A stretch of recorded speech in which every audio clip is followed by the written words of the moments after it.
Welcome to SFF180 and the first review for 2017's 12 Days of Halloween. Tonight, the women of the world succumb to a mysterious sleeping sickness in Sleeping Beauties, the newest novel by Stephen King, collaborating with his son, Owen. Hello everyone, Thomas here, your host as always, and thank you for joining me. So, it turns out that Stephen King, writing in collaboration with his son, Owen King, reads pretty much exactly like Stephen King not writing in collaboration with his son. But it's good to see America's lion of literary horror is still tall in the saddle at age 70. Sleeping Beauties is a book that can be fairly said to feature pretty much all of King's strengths and weaknesses as a storyteller. But if son Owen is the guy who helped infuse the whole affair with a shot of energy that some of his dad's more recent work has lacked, then I'm happy to have him along. By now, this kind of SK formula should be as familiar as a cozy old blanket. First, an apocalyptic event occurs. Maybe it's a massive plague, or maybe your whole town is encased beneath an invisible dome, or your cell phone emits a brain-scrambling signal that turns you into a raging murder zombie. In Sleeping Beauties, we have a bizarre paranormal event, which many people mistake for a virus, called Aurora, a sleeping sickness affecting only women, who end up comatose in a cocoon extruded from their own bodies. Now, don't try to tear the cocoon off and wake them up, or they'll rip you to pieces before drifting off again. Which is, frankly, a reaction to being woken up that I don't find all that unreasonable. But this is a problem. Every woman on Earth, snug in her cocoon, with no way of knowing if they'll ever wake up naturally. The next part of the formula involves introducing a small, insular American town and viewing the entire event from their perspective. Now, this is vintage King. If anyone has ever been a quintessentially American writer, it's this guy. Now, many other best-selling writers are happy to throw the net wide and set their stories all over the globe. But King sticks to his backyard, and small-town America, with all of the associations that it has for its readers, has always served as his microcosm of society at large. Even in books like The Stand or Cell, where big cities play a role, eventually characters will drift out of the urban centers to outlying rural townships for the final confrontations. Dueling West Virginia is the town the Kings have created here, moving away from Maine and New England, down to the heart of Appalachian coal mining country. And it's an interesting choice, because this is the part of the country where the so-called American dream has just never taken root for anyone.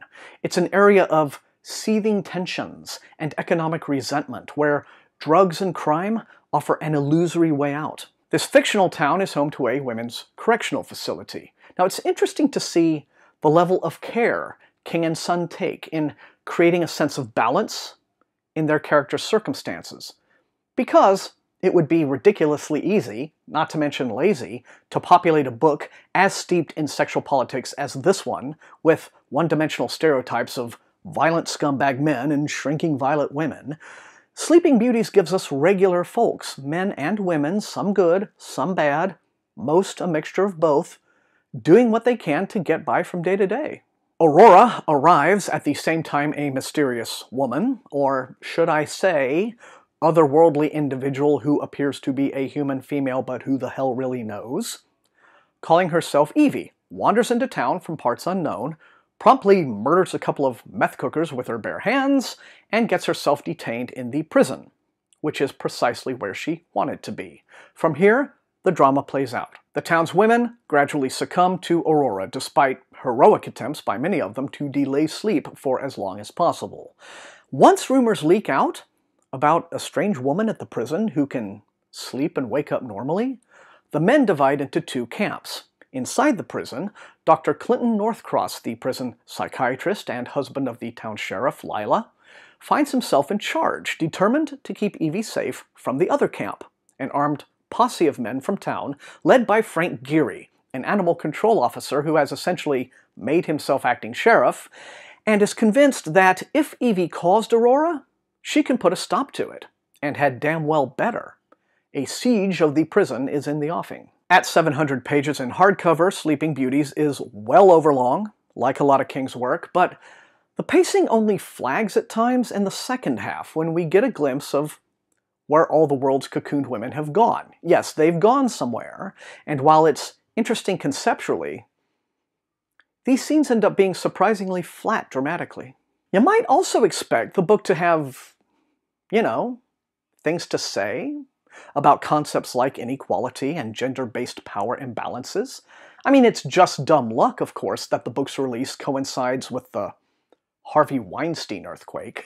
But still, given how unapologetically political Stephen King is willing to be on his Twitter feed, well, you might understandably wish that he had thrown some harder punches in this book at, say, entrenched systems that allow the Harveys of the world with their predatory behavior and toxic masculinity to thrive. But beyond addressing misogyny in situations where it's obvious, for instance, there is a guard at the prison who sexually assaults the inmates, and a lot of the locals just casually throw around sexist slurs like it's nothing, the book tries for a centrist approach that ultimately settles on how we all need each other, men and women, but we need to better ourselves as individuals first, and then hopefully we can all just get along. And that is why, as I said, Sleeping Beauties is best taken as escapist entertainment.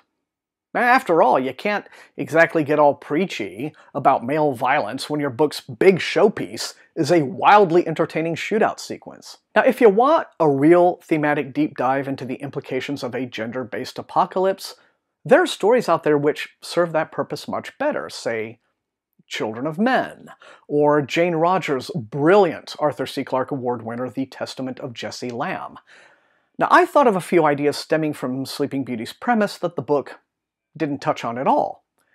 And as far as I can tell, that was a good choice, because there's no way the authors wouldn't have screwed it up. So in the end, this is a reliably Stephen King-ish Stephen King book. Probably not the one to pick up if you've never tried him, but one that will put his longtime readers right into their comfort zone. It could have been a little more courageous in a lot of ways about its own ideas, but it won't give you sleeping sickness either. And that is all I have time for on this episode of SFF180. Thank you all so much for joining me. Remember, the most important thing, these are reviews. You will not always agree with me, but if you enjoyed watching, please hit that like button, share the video far and wide with all your friends, and above all, please subscribe. If you have not done so, that is how SFF180 grows as a channel. You can also support the channel at my TeePublic store and at my Patreon, where recruits into Wink's Army for $2 a month get to have early access to my videos, one day early in most cases. So apart from that, I want to thank all of them for being supporters. I want to thank you for lovely viewers, and I will see you tomorrow night on the next installment of the 12 Days of Halloween.